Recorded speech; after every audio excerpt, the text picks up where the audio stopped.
Hello दोस्तों, स्वागत है आपका हमारे यूट्यूब चैनल सेब स्टडी पर। दोस्तों, आज से हमने एक छोटी सी सीरीज की शुरुआत की है जो आगामी रीट सेकंड ग्रेड और फर्स्ट ग्रेड के लिए रामबाण साबित होने वाली है। दोस्तों, ये जो सीरीज है वो जीव विज्ञान यानी बायोलॉजी के सभी ऑल PYQ क्वेश्चनों पर आधारित होगी।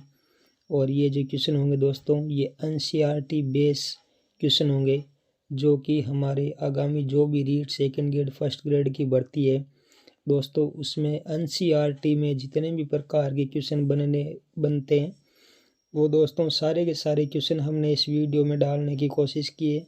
अगर आपको वीडियो पसंद आता है तो आप इसको लाइक करें, शेयर करें और अपने दोस्तों को भी ज़रूर बताएं। तो चलो दोस्तों, देखते हैं क्वेश्चन नंबर 1। पहला क्वेश्चन है, नीचे दिए गए कथनों को पढ़ें और सही विकल्प चुनें। पहला है, मात्रा में वृद्धि और व्यक्तियों की संख्या में बढ़ोतरी वृद्धि के जुड़वा लक्षण है।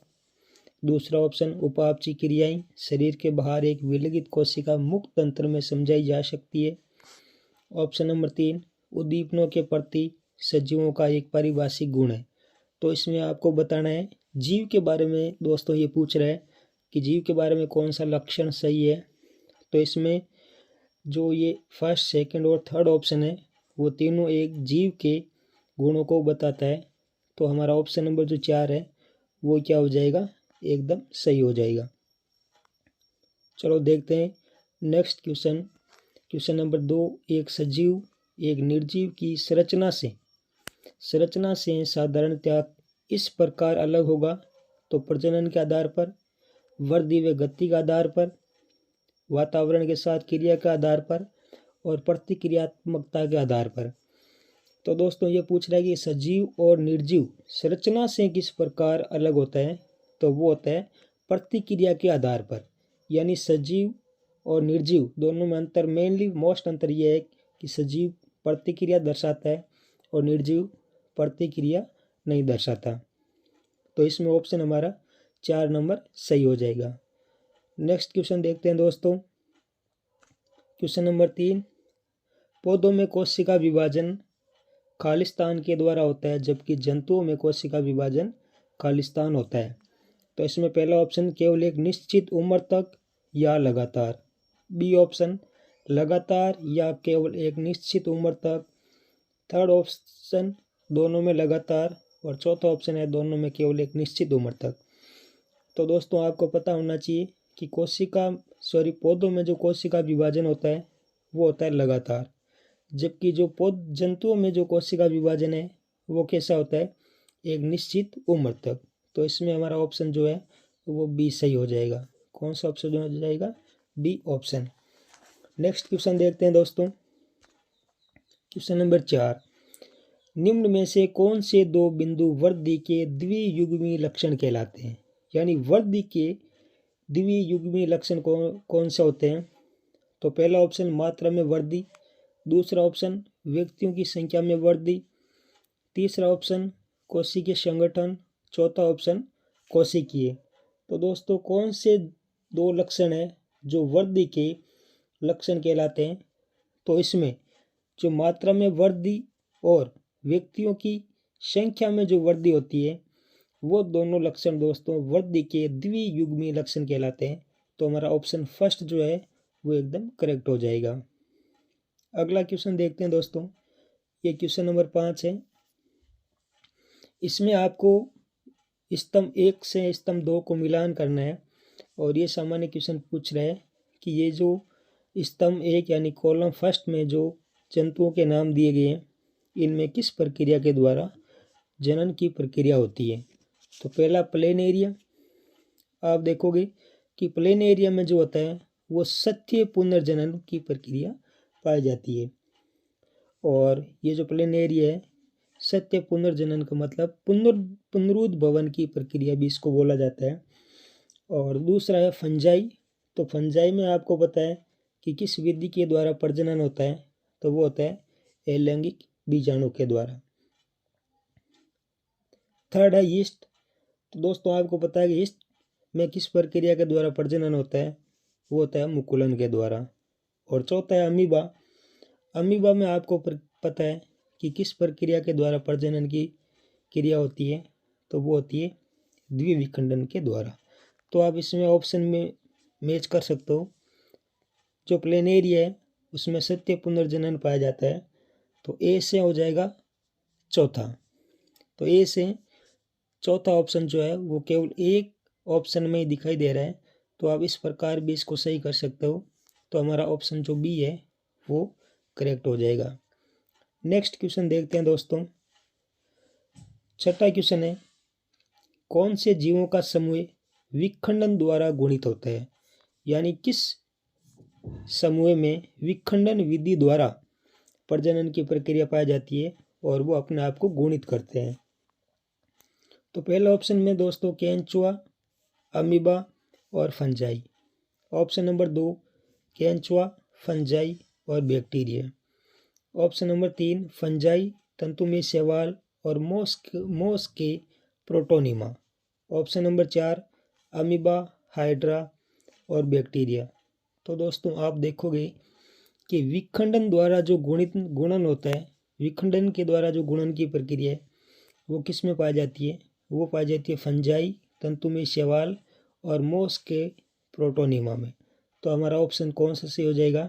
ऑप्शन सही हो जाएगा सी। और दोस्तों ये जो क्वेश्चन है वो सेकंड ग्रेड और फर्स्ट ग्रेड दोनों की दृष्टि से बहुत ज़्यादा इम्पोर्टेंट आपको साबित होने दिखेगा ये क्वेश्चन। तो नेक्स्ट क्वेश्चन देखते हैं दोस्तों। क्वेश्चन नंबर 7, कौन सा जीव प्रजनन नहीं कर सकता? दोस्तों बहुत इंपॉर्टेंट क्वेश्चन है ये और हर प्रकार के एग्जाम में आपको देखने को मिलेगा। तो आपको बताना है कि कौन सा जीव प्रजनन नहीं करता।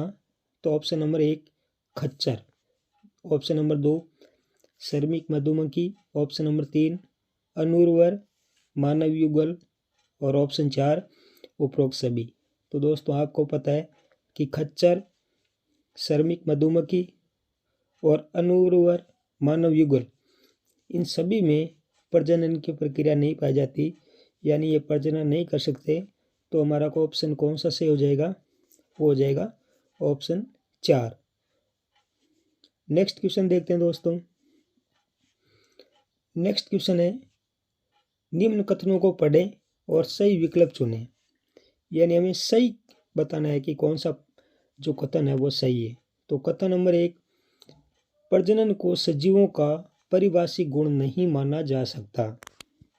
कथन नंबर 2, कई सजीव प्रजनन नहीं करते जैसे खच्चर और श्रमिक मधुमक्खी। तो दोस्तों आपको पता है कि प्रजनन को सजीवों का पारिभाषिक गुण नहीं माना जा सकता। तो ये बात क्या है? गलत है। प्रजनन जो होता है वो सजीवों का वास्तविक गुण होता है और प्रजनन के द्वारा ये क्या करते हैं? अपनी पीढ़ी का अस्तित्व बनाए रखते हैं। और दूसरा ऑप्शन, कई सजीव प्रजनन नहीं करते जैसे खच्चर है, श्रमिक मधुमक्खी। तो दोस्तों इसमें दोनों प्रकार के जो ऑप्शन है, कथन फर्स्ट और कथन सेकंड, वो दिए हुए। तो इसमें आपको पता है कि कथन 2 केवल सही है और कथन 1 गलत है। तो इस प्रकार हमारा ऑप्शन कौन सा सही हो जाएगा? ऑप्शन बी, कथन 1 गलत है और कथन 2 सही है। क्वेश्चन नंबर 8 देखते हैं। क्वेश्चन नंबर 9, ये कह रहा है कि कौन सा कथन सजीवों की बाहरी उत्तेजना के प्रति प्रतिक्रिया के लिए सही है? यानी सजीवों की बाहरी उत्तेजना के प्रति प्रतिक्रिया के लिए कौन सा ऑप्शन सही है? तो पहला ऑप्शन दिया हुआ है कि बाहरी वातावरणीय उद्दीपन भौतिक, रासायनिक या जैविक हो सकता है। दूसरा ऑप्शन, ये सभी जीव प्रोकैरियोट से लेकर अधिकांश जटिल यूकैरियोट तक सभी वातावरणीय उद्दीपन के लिए संवेदी होते हैं और प्रतिक्रिया करते हैं। तो ये भी सही है। सी ऑप्शन, सचेतना और बाहरी उद्दीपनों के लिए प्रतिक्रिया सजीवों का पारिभाषिक गुण है। तो दोस्तों ये जो तीनों ऑप्शन दिए हुए हैं ये सजीवों की बाहरी उत्तेजना के लिए, प्रतिक्रिया के लिए सही माने जाते हैं। तो इस प्रकार हमारा ऑप्शन जो सही हो जाएगा वो हो जाएगा ऑप्शन नंबर 4। चलो अगला क्वेश्चन देखते हैं। क्वेश्चन नंबर 10, कोई भी सदा जीवित नहीं रहता, फिर भी जिंदगी लगातार चलती है, यह कथन निम्न की भूमिका का वर्णन करता है। तो इसमें आपको बताना है कि कौन सा ऑप्शन इस दिए हुए क्वेश्चन के आधार पर सही है। तो पहला ऑप्शन है भूर्णीय परिवर्तन, दूसरा ऑप्शन संरचना विकास, तीसरा ऑप्शन द्विगुणन और चौथा ऑप्शन प्रजनन। तो क्वेश्चन पढ़ो दोस्तों सही। कोई भी सदा जीवित नहीं रहता, फिर भी जिंदगी लगातार चलती रहती है। यानी ये हमसे पूछ रहा है कि पीढ़ी का जो अस्तित्व है वो किस प्रकार बना रहता है। तो वो बना रहता है प्रजनन के आधार पर। तो इसमें कौन सा ऑप्शन सही हो जाएगा? Option number 4। अब दोस्तों देखते हैं अगला क्वेश्चन, क्वेश्चन नंबर 11। निम्न में से किस समूह में सजीवों के पारिभाषिक गुण नहीं है? यानी कौन सा ऑप्शन है जिसमें सजीवों का पारिभाषिक गुण नहीं बताया हुआ है? तो पहला ऑप्शन वृद्धि और प्रजनन, दूसरा ऑप्शन उपापचय और कोशिकीय स्तर का संगठन, सी ऑप्शन उद्दीपन के प्रति प्रतिक्रिया और सचेतना, चौथा ऑप्शन है उपरोक्त सभी। तो दोस्तों ये पूछ रहा है कि सजीवों का पारिभाषिक गुण कौन सा नहीं है। तो दोस्तों ये क्वेश्चन जो है बहुत ज़्यादा इंपॉर्टेंट क्वेश्चन है और कंफ्यूज करने वाला क्वेश्चन है। तो आप इसको ढंग से उत्तर दीजिएगा आप इसका। तो इसमें जो ऑप्शन नंबर फर्स्ट है वो हो जाएगा वृद्धि और प्रजनन। ये सजीवों के पारिभाषिक गुण नहीं माने जाते। अगला क्वेश्चन देखते हैं, क्वेश्चन नंबर 12। विज्ञान की एक शाखा जो जीवों को पहचानने, नामकरण और वर्गीकरण से संबंधित है, वो कौन सी शाखा होती है दोस्तों? पहला ऑप्शन अकारिकी, दूसरा ऑप्शन शरीर रचना, तीसरा ऑप्शन पारिस्थितिकी, चौथा ऑप्शन वर्गीकी। तो विज्ञान की वह शाखा जो जीवों को पहचानने, नामकरण और वर्गीकरण से संबंधित होती है, तो दोस्तों वह कहलाती है वर्गीकी। क्या कहलाती है? वर्गीकी। ऑप्शन नंबर 4 सही हो जाएगा। नेक्स्ट क्वेश्चन देखते हैं दोस्तों। ये कह रहे हैं कि सही लिखे हुए पादप या जंतु के नाम को चुने। यानी कौन सा नाम सही लिखा गया है? तो Homo sapiens, option B Panthera tigris, option C Pisum sativum, option 4 Mangifera indica. तो दोस्तों आपको इसमें बताना है कि कौन सा नाम सही लिखा गया है। तो ऑप्शन नंबर जो बी है पैंथेरा टाइग्रिस, ये नाम एकदम क्या लिखा हुआ है? सही लिखा हुआ है। क्वेश्चन नेक्स्ट देखते हैं, क्वेश्चन नंबर 14। ये पूछ रहा है कि वर्गीकी का पहला चरण कौन सा है? तो वर्गीकी का पहला चरण कौन सा होता है दोस्तों? ऑप्शन 1 जीवों का वर्गीकरण, 2 नंबर जीवों को पहचानना, 3 नंबर जीवों का नामकरण या 4 नंबर जीवों का वर्गीकरण। तो दोस्तों वर्गीकी का पहला चरण कौन सा होता है? वो होता है जीवों को पहचानना। यानी सबसे पहले क्या की जाती है? जीवों की पहचान की जाती है। क्वेश्चन नंबर 15 देखते हैं। त्रिनाम पद्धति में तीसरा नाम क्या होता है? दोस्तों इंपॉर्टेंट क्वेश्चन है सेकंड ग्रेड और फर्स्ट ग्रेड की दृष्टि से। तो त्रिनाम पद्धति में तीसरा नाम कौन सा होता है? जाति, उपवंश, उपजाति या इकोटाइप। तो दोस्तों आपको बताना है कि त्रिनाम पद्धति में तीसरा पद कौन सा होता है? तो ये कौन सा होता है दोस्तों? उपजाति। कौन सा होता है? उपजाति होता है। अगला क्वेश्चन देखते हैं दोस्तों, क्वेश्चन नंबर 14। कौन सा विकल्प जीवों के संगठनीय स्तर यानी सोपान को सही रूप में दर्शाता है? दोस्तों इंपॉर्टेंट क्वेश्चन है। इस प्रकार के क्वेश्चन फर्स्ट ग्रेड और सेकंड ग्रेड में आपको देखने को मिलते हैं और ये क्वेश्चन बिल्कुल एनसीईआरटी से उठाया हुआ क्वेश्चन है और आया हुआ क्वेश्चन भी है। तो देखते हैं दोस्तों, ये कह रहा है कि जीवों का संगठनीय स्तर यानी सोपान को सही रूप से कौन सा दर्शाता है? तो इसमें पहला ऑप्शन उपकोशिकीय, कोशिकीय, जीव, समुदाय या समष्टि। ऑप्शन नंबर 2 परमाणु, अणु, उपकोशिकीय, कोशिकीय, ऊतक, अंग तंत्र और जीव। ऑप्शन नंबर सी जीव, समष्टि, अंग तंत्र, ऊतक कोशिकीय, अणु और परमाणु। ऑप्शन नंबर 4 परमाणु, अणु, ऊतक, जीव, पारिस्थितिकी तंत्र और समुदाय। तो दोस्तों आपको पता है कि किसी भी जीव की जो सबसे छोटी इकाई होती है वो कौन सी होती है दोस्तों? परमाणु। परमाणु मिलकर किसका निर्माण करते हैं? अणु का।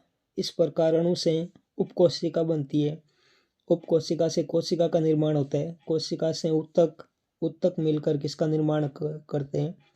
अंग तंत्र का, और अंग तंत्र मिलकर किसका निर्माण कर देते हैं? जीव का। तो इस प्रकार हमारा ऑप्शन कौन सा सही हो जाएगा? Option number B. Option number B हमारा इसमें क्या हो जाएगा दोस्तों? बिल्कुल करेक्ट हो जाएगा। क्वेश्चन अगला देखते हैं दोस्तों। Question number 17।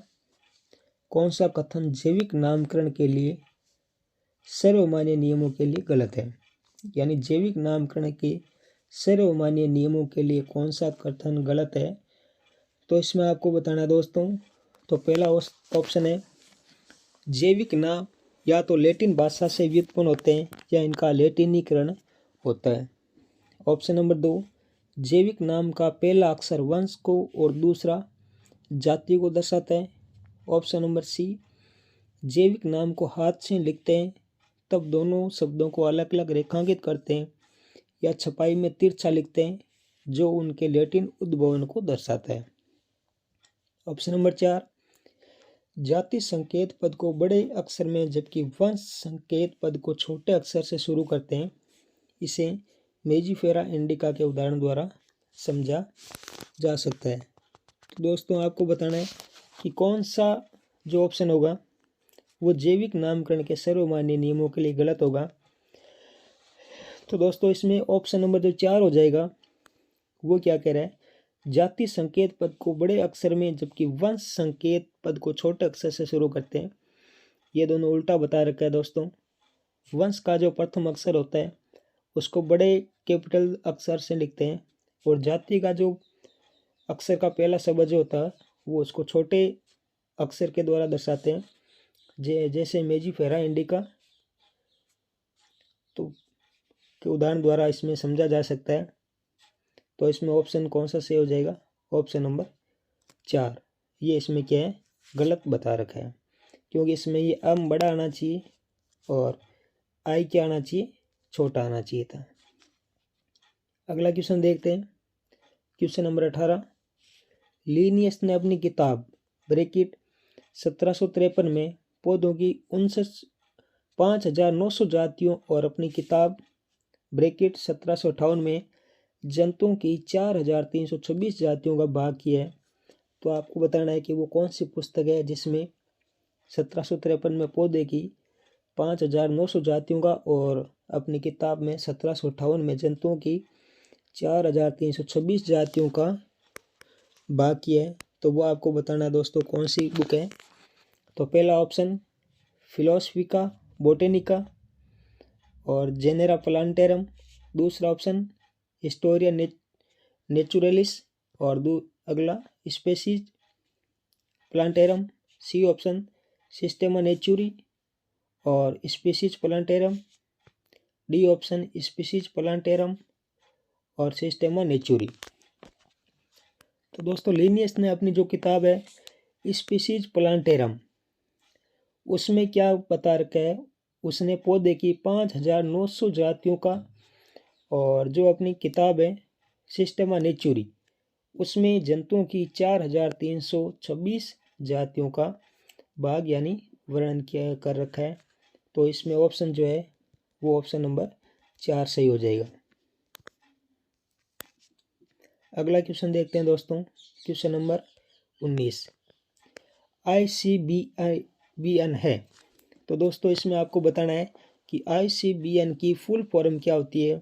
और दोस्तों ये क्वेश्चन बहुत ज़्यादा इंपॉर्टेंट फुल फॉर्म है, ये हर बार एग्जाम में पूछी जाती है। तो दोस्तों ये आपको सबको पता है कि ICBN की फुल फॉर्म क्या होती है। सीधा ही बता देता हूँ दोस्तों, international code of botanical nomenclature. तो इसमें कौन सा ऑप्शन सही हो जाएगा? Option number B, international code of botanical nomenclature. इसी प्रकार दोस्तों एक और है ICZN।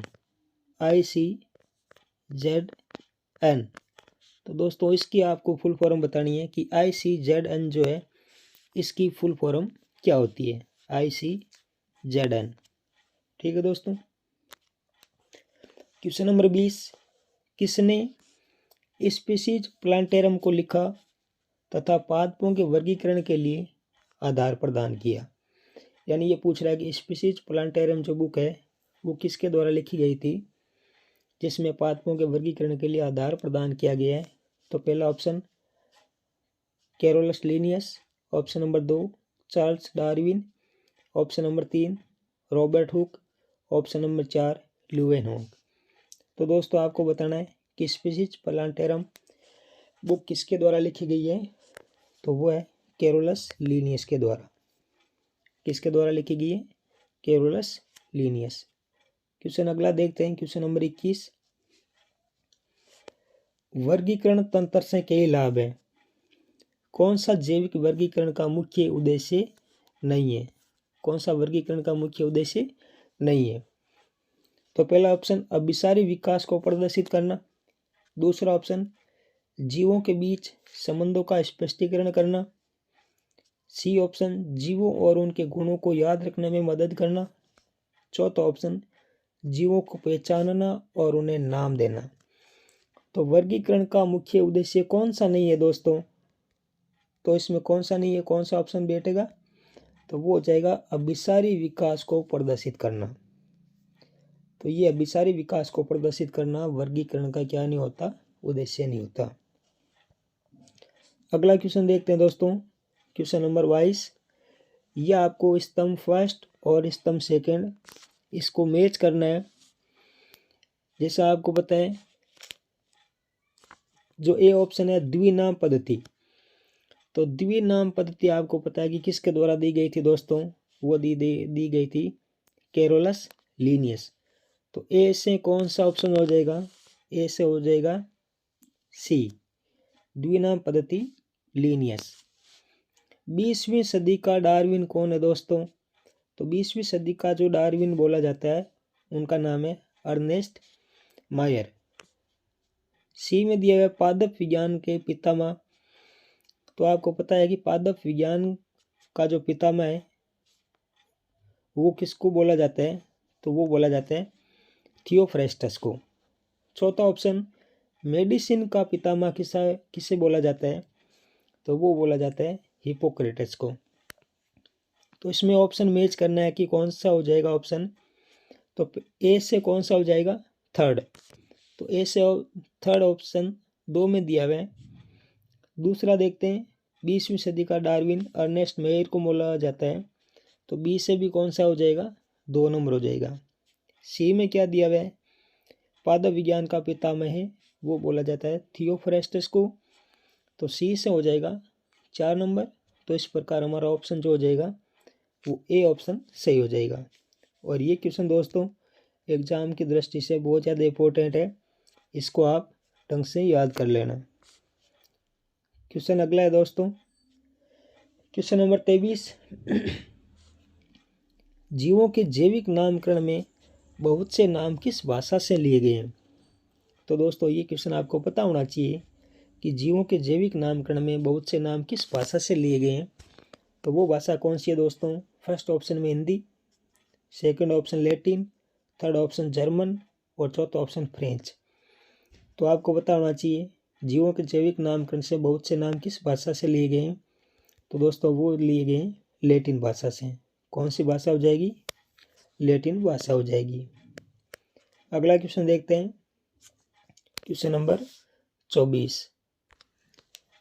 क्वेश्चन नंबर 24 है, कैरोलस लिनियस रहने वाले थे, यानी कैरोलस लिनियस किस देश के वैज्ञानिक थे, ये पूछ रहा है क्वेश्चन।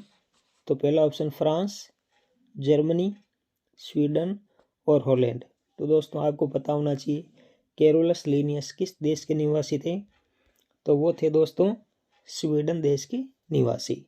किस देश के निवासी थे, स्वीडन। यानी ऑप्शन नंबर थर्ड हमारा सही हो जाएगा। अगला क्वेश्चन देखते हैं दोस्तों, क्वेश्चन नंबर 25। क्वेश्चन नंबर 25 है, जीवों के वर्गीकरण का मुख्य उद्देश्य क्या है।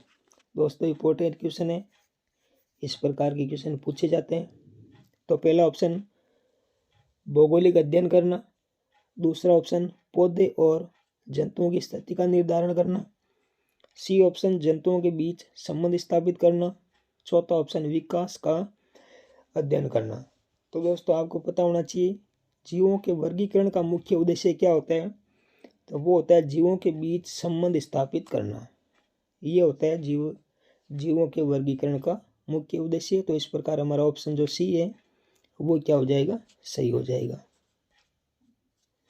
अगला क्वेश्चन देखते हैं दोस्तों, क्वेश्चन नंबर 26। पादप वर्गीकरण का मुख्य उद्देश्य क्या है। तो दोस्तों अभी देखो जो 25 नंबर क्वेश्चन आया था वो पूछा था जीवों के वर्गीकरण का मुख्य उद्देश्य क्या है, और अब जो 26 नंबर क्वेश्चन है वो पूछ रहा है कि पादप वर्गीकरण का मुख्य उद्देश्य क्या है। तो दोनों ये क्वेश्चन दोनों जो है वो बहुत ज़्यादा इंपॉर्टेंट क्वेश्चन है। तो पादप वर्गीकरण का मुख्य उद्देश्य दोस्तों क्या होगा। पहला विश्व के पौधों का अध्ययन करना, दूसरा पहचान और नामकरण की विधि देना, तीसरा विश्व के प्रत्येक समूह के पौधे के लिए लैटिन वैज्ञानिक नाम देना, और चौथा ऑप्शन है उपरोक्त सभी। तो दोस्तों आपको पता होना चाहिए कि पादप वर्गीकरण का जो मुख्य उद्देश्य होता है वो विश्व के पौधों का अध्ययन करना होता है, पहचान और नामकरण की विधि देना भी होता है, और विश्व के प्रत्येक समूह के पौधे के लिए लैटिन वैज्ञानिक नाम देना भी होता है। तो इस प्रकार जो ऑप्शन हो जाएगा वो ऑप्शन 4 से हो जाएगा, उपरोक्त सभी। ये पादप वर्गीकरण के सभी उद्देश्य होते हैं। अगला क्वेश्चन देखते हैं दोस्तों, क्वेश्चन नंबर 27।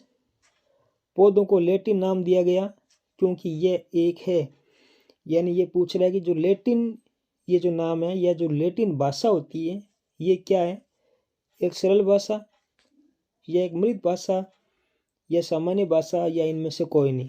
तो आपको पता होना चाहिए दोस्तों पौधों को जो लैटिन नाम दिया जाता है, ये जो लैटिन भाषा है ये एक प्रकार की मृत भाषा इसको माना जाता है। किस प्रकार की भाषा माना जाता है, मृत भाषा। अगला क्वेश्चन देखते हैं दोस्तों। अगला क्वेश्चन दोस्तों 28 नंबर क्वेश्चन है जैविक नामों के लिए सही विकल्प चुनें। तो जैविक नाम जो है वो फर्स्ट ऑप्शन ये द्विनामी होते हैं, दूसरा ऑप्शन ये वर्णनीय होते हैं, तीसरा ये सर्वमान्य होते हैं, चौथा ऑप्शन उपरोक्त सभी। तो जैविक नाम जो दोस्तों होते हैं वो नाम द्विनाम भी होते हैं, इनका वर्णन भी किया जा सकता है और ये सर्वमान्य होते हैं। तो इस प्रकार हमारा ऑप्शन जो हो जाएगा वो ऑप्शन 4 से हो जाएगा। अगला क्वेश्चन देखते हैं 29 नंबर क्वेश्चन है बरगद का वैज्ञानिक नाम इस प्रकार लिखा जाता है फाइकस बेंगलेसिस एल। उपरोक्त के लिए कौन सा कथन सही है। तो बरगद का जो वैज्ञानिक नाम है वो इस प्रकार लिखा गया है फाइकस बेंगलेसिस एल।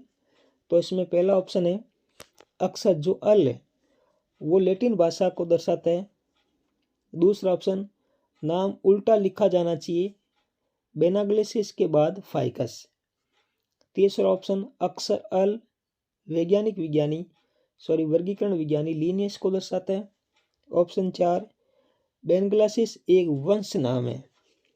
तो दोस्तों इसमें कौन सा हो जाएगा, ये जो फाइकस बेनग्लासिस जो अल जो दिया हुआ है उसमें ये जो दोस्तों अल है अक्सर अल ये वर्गीकरण विज्ञानी लीनियस को दर्शाता है, यानी ये किसके नाम को दर्शाता है, कैरोलस लीनियस के नाम को दर्शाता है। तो इस प्रकार हमारा जो ऑप्शन हो जाएगा वो सी सही हो जाएगा। अगला क्वेश्चन देखते हैं दोस्तों, क्वेश्चन नंबर 30।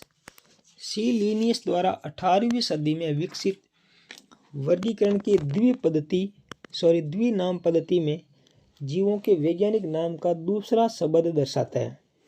यानी वर्गीकरण की जो द्विनाम पद्धति है जीवों के वैज्ञानिक नाम का दूसरा शब्द क्या दर्शाता है, तो जाति को, वंश को, रेस को या फैमिली या कुल को।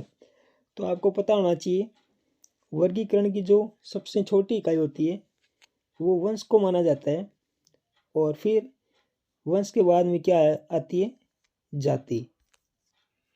सॉरी दोस्तों ये पूछ रहा है की पद्धति में जीवों के वैज्ञानिक नाम का दूसरा शब्द क्या होता है? तो इसमें वर्गीकरण की जो सबसे छोटी इकाई मानी जाती है दोस्तों, वो मानी जाती है जाति को। और उसके बाद में कौन सा आता है? तो दोस्तों ये पूछ रहा है हमसे, क्वेश्चन दोबारा पढ़ेंगे हम सही से। ये पूछ रहा है कि वर्गीकरण की द्विनाम पद्धति में जीवों के वैज्ञानिक नाम का दूसरा शब्द क्या दर्शाता है? तो जीवों के वैज्ञानिक नाम जो लिखा होता है उसका जो पहला शब्द होता है वो दर्शाता है वंश को, और दूसरा शब्द किसको दर्शाता है? वो दर्शाता है जाति को। तो इसमें कौन सा ऑप्शन हो जाएगा? यानी जीवों के वैज्ञानिक नाम का दूसरा शब्द कौन सा होता है? वो होता है जाति। तो इस प्रकार ऑप्शन कौन सा से हो जाएगा? वो ऑप्शन से हो जाएगा फर्स्ट, यानी जाति शब्द वर्गीकरण का दूसरा शब्द होता है। अगला क्वेश्चन है दोस्तों, क्वेश्चन नंबर 31। लिनियस ने निम्न में से कौन सी पुस्तक लिखी थी? ये क्वेश्चन भी दोस्तों इंपॉर्टेंट है, बहुत प्रकार के एग्जाम में क्वेश्चन पूछा जाता है कि लिनियस की पुस्तक का नाम क्या है। तो लिनियस की पुस्तक कौन सी हो जाएगी दोस्तों? पहला ऑप्शन है सिस्टमा नेचुरी, दूसरा हिस्टोरिया प्लांटेरम, तीसरा हिस्टोरिया नेचुरलिस, और चौथा ऑप्शन है उपरोक्त सभी। तो लिनियस के द्वारा कौन सी पुस्तक लिखी गई थी दोस्तों? तो वो लिखी गई थी सिस्टेमा नेचुरी। कौन सा ऑप्शन सही हो जाएगा? Option number 1। अगला क्वेश्चन देखते हैं, क्वेश्चन नंबर 32। लिनियस ने अपनी कौन सी पुस्तक में विश्व स्तरीय मान्य जैविक नाम दिए? तो लिनियस की किस पुस्तक में विश्व स्तरीय मान्य जैविक नाम दिए गए हैं? तो पहला ऑप्शन फिलोसोफिया बोटेनिका, दूसरा ऑप्शन हिस्टोरिया प्लांटेरम, तीसरा ऑप्शन स्पीशीज प्लांटेरम, और चौथा ऑप्शन है उपरोक्त में से कोई नहीं। तो दोस्तों लिनियस ने कौन सी पुस्तक में विश्व स्तरीय मानक जैविक नाम दिए थे? तो वो दिए थे स्पीशीज प्लांटेरम। कौन सा ऑप्शन हो जाएगा? ऑप्शन सी से हो जाएगा। और ये क्वेश्चन दोस्तों लास्ट ईयर एग्जाम में पूछा भी गया है, तो इसका आप विशेष ध्यान रखेंगे। नेक्स्ट क्वेश्चन देखते हैं दोस्तों, 33 नंबर क्वेश्चन है, द्विनाम पद्धति के जनक। तो ये तो दोस्तों सबको पता है, द्विनाम पद्धति के जनक कौन है? वह है कैरोलस लिनियस। तो हमारा ऑप्शन कौन सा सही हो जाएगा? Option number 1। अगला क्वेश्चन देखते हैं दोस्तों, 34 नंबर क्वेश्चन ये क्या कह रहा है कि निम्न में से कौन सी एक जोड़ी एक जीव के सामान्य नाम और उसके जैविक नाम की सही जोड़ी नहीं है? तो इसको आप नहीं को अंडरलाइन करेंगे।